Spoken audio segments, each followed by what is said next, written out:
کل پشاور میں باغ ناران میں یوم شہداء منایا جا رہا ہے. ہمارے وہ تمام شہداء جنہوں نے اس ملک کے لیے، پاکستان کے لیے، جمہوریت کے لیے اور انسانی حقوق کے لیے اور اپنے حق کے لیے شہادتیں دی ہیں، ہم سب پاکستانیوں کو ان کو خراج تحسین پیش کرنے کے لیے کل آپ سب نے آنا ہے.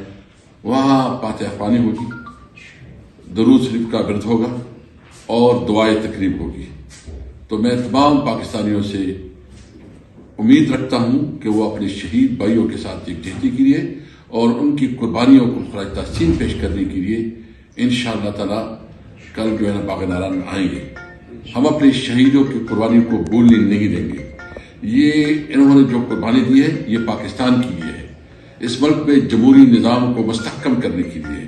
اس لیے ہم سب کی رسپانسبلٹی ہے اور ہم یہ واضح کرنا چاہتے ہیں کہ اس کی جدوجہد کو ہم آگے بڑھائیں گے اور اس آواز کو انشاءاللہ تعالی پاکستان کا مقدم بنائیں گے.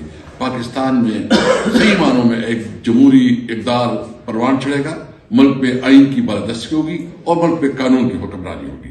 پاکستان زندہ باد.